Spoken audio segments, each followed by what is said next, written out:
Hey guys, Jed here. So in today's snowboard question, we have a guy who wants to know when is the right time to upgrade your snowboard gear.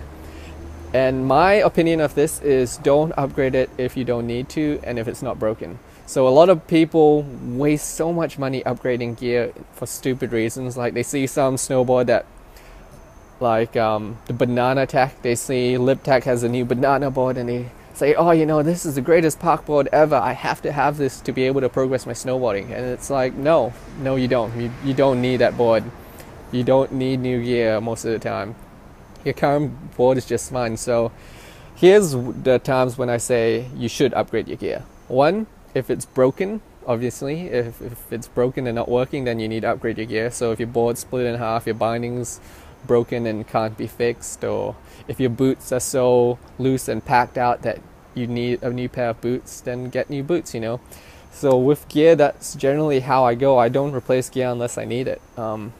Yeah, you don't need to replace gear, and it's actually bad for you to replace your gear too often because your body has to keep adjusting to the new muscle memory of how your new gear will perform on the hill. So like if I change my snowboard in the middle of the season, it takes me a good week or so to get used to the new snowboard, to the new feeling of how it rides, and it plays with my tricks. It messes up my tricks, and it takes a while to just get used to doing all the same tricks on a new piece of equipment. So you don't actually want to replace your gear all the time like some people do. So only replace it if you need to. And the other time when you should replace your gear is if it's really, really bad for the purpose that you want. So most people usually start with an all-mountain board, which is what I usually recommend as well. Start with an all-mountain kit, something that you can ride pretty much anywhere in the mountain, park to powder to piste to whatever.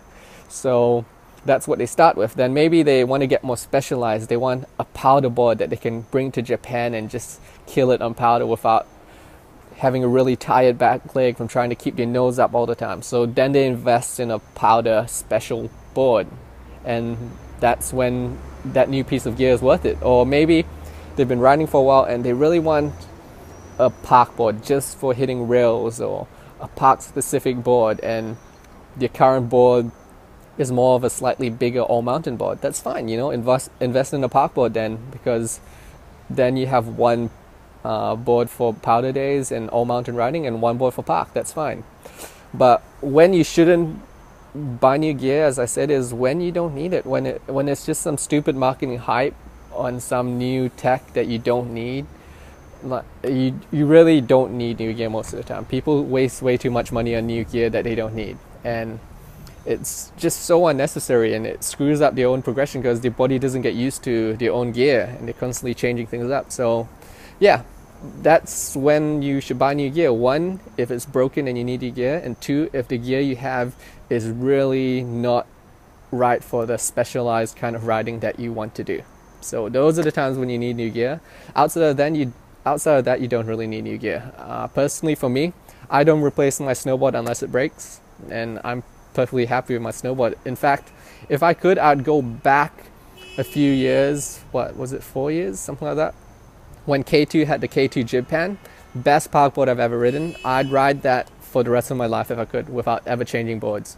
So the new gear doesn't mean it's better than the previous year's gear. Okay, so don't think that just because it's got a new number next to it that it's better than the previous year's snowboard. So yeah, that's my take on new gear. Don't just buy new gear because you want to, unless you want to spend the money. If you want to spend the money, go for it. If you want to, you know, if you have your bowler and you have thousands of dollars to just waste on new gear, then go for it. But otherwise, you don't need new gear most of the time.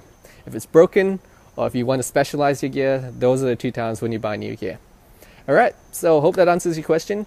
If you like these sorts of videos, feel free to subscribe to the channel. And if you want more snowboard tips, things that I don't share on YouTube, lessons, videos, that sort of thing, then subscribe to my free newsletter and I'll send you a free snowboard gear guide in your first email, and more snowboard tips in the follow-up emails. Alright, so take it easy, and I'll catch you guys in the next video.